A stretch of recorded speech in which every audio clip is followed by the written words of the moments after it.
Bismillahirrahmanirrahim. Assalamualaikum warahmatullahi wabarakatuh. Saudara sekalian, di dalam kehidupan di dunia ini kita mengalami hal yang tidak sama.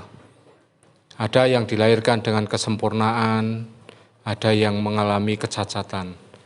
Ada sebagian orang yang diberi rezeki sangat mudah, sebagian orang mengalami kesulitan. Kadang-kadang sebagian orang menanyakan, kenapa hidupnya lebih sengsara daripada orang lain? Padahal mereka adalah orang-orang yang sama kerjanya atau bahkan mungkin lebih keras kerjanya dibandingkan dengan diri kita.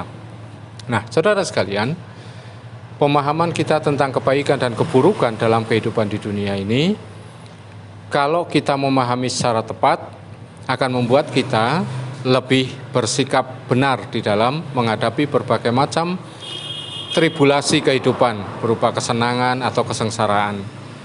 Nah, saudara sekalian, hidup di dunia ini tidak seluruhnya pilihan kita.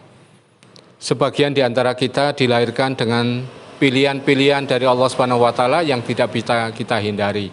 Misalkan tentang warna kulit, tentang bentuk tubuh, dan sebagainya. Oleh karena itu, Allah SWT mengajarkan kepada kita tentang bagaimana kita bersikap menghadapi fenomena kehidupan ini. Misalkan di dalam surah Al-Anbiya ayat yang ke-35. A'udzubillahi minasyaitonirrajim. Bismillahirrahmanirrahim. Kullu nafsin dha'iqatul maut wa nabluukum bisyarri wal khairi fitnah wa ilaina turja'un. Shadaqallahul azim. Setiap yang berjiwa pasti akan mati.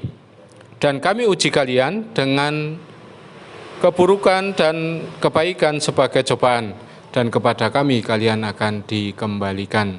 Nah, saudara sekalian, petunjuk Allah SWT kepada kita mengajarkan bahwa seseorang diberi kebaikan-kebaikan atau kesulitan-kesulitan adalah diuji oleh Allah SWT. Dan memang dunia itu adalah darul bala, negeri tempat kita diuji oleh Allah SWT. Dan setelah kita selesai menghadapi atau melewati tahapan hidup kita di dunia, kita akan memasuki yang namanya darul bala, negeri tempat kita diberi balasan oleh Allah SWT. Oleh karena itu, seorang mukmin adalah orang yang berkonsentrasi pada kehidupan akhirat, pada kehidupan setelah kematian kita. Itu yang menjadi obsesi utama. Sedangkan tentang kebaikan, keburukan, kesenangan atau kesusahan yang dialami di dunia akan dihadapi dengan cara yang baik, yaitu liyabluwakum ayyukum ahsanu amala, untuk menjadi orang yang lebih baik. Maka orang-orang seperti ini, kalau dia mendapatkan kebaikan-kebaikan dari Allah SWT, dia menjadi orang-orang yang pandai bersyukur. Syakaro itu artinya adalah mengakui. Sedangkan manakala dia menghadapi keburukan-keburukan, dia akan bersabar. Sabar itu artinya adalah bertahan untuk tetap berada dalam kebaikan. Nah, saudara sekalian, Allah menegaskan bahwa ujian di dunia ini adalah liyabluwakum ayyukum ahsanu amala, untuk dilihat oleh Allah SWT siapa yang lebih baik amalnya. Dan kita tahu amal itu ada dua, yaitu amalul qalb atau amal hati dan amal-amal fisik. Maka saudara sekalian, dengan berbagai macam ujian yang ada, misalkan ketika seseorang kena penyakit atau kena wabah, akan dilihat oleh Allah SWT apakah dia menjadi orang yang lebih baik, misalkan menjadi orang yang lebih sabar, menjadi orang yang lebih ikhlas, menjadi orang yang lebih taqarrub kepada Allah SWT. Yang kedua adalah manakala dia mencari upaya atau cara untuk menghindarkan diri atau mengobati penyakitnya, apakah cara dan upaya yang dia tempuh adalah cara dan upaya yang tidak melanggar aturan Allah SWT. Karena kita lihat kadang-kadang ketika seseorang itu diuji oleh Allah SWT, kemudian berusaha untuk menyelesaikan atau menghindarkan diri dari ujian itu, banyak melakukan hal-hal yang melanggar aturan Allah SWT.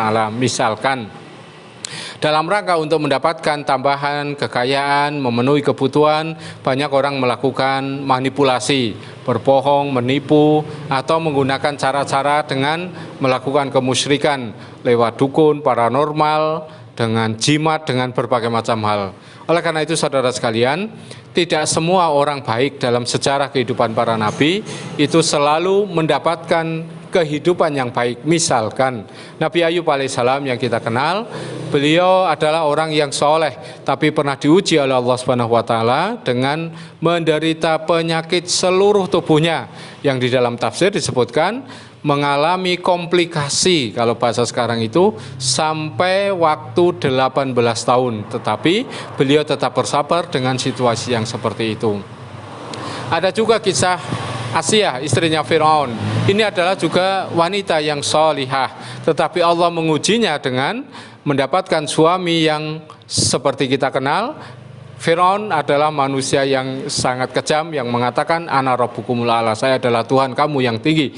Nah, oleh karena itu saudara sekalian, kadang-kadang dalam kehidupan kita tidak selalu mendapatkan kesenangan-kesenangan atau terpenuhi kebutuhan-kebutuhan atau mendapatkan pasangan-pasangan yang sesuai dengan harapan kita.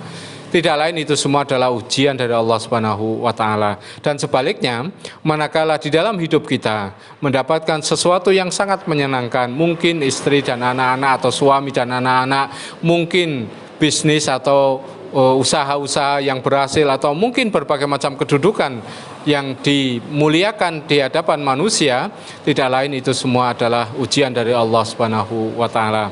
Maka saudara sekalian, ayat ini menegaskan kepada kita bahwa menjadi penting bagi kita untuk bersikap secara proporsional ketika menghadapi ujian-ujian Allah Subhanahu wa Ta'ala, baik itu ujian berupa kesuksesan, keberhasilan, kesenangan, maupun ujian berupa kesengsaraan, kesulitan, masalah, atau problem kehidupan yang seolah-olah tidak berakhir.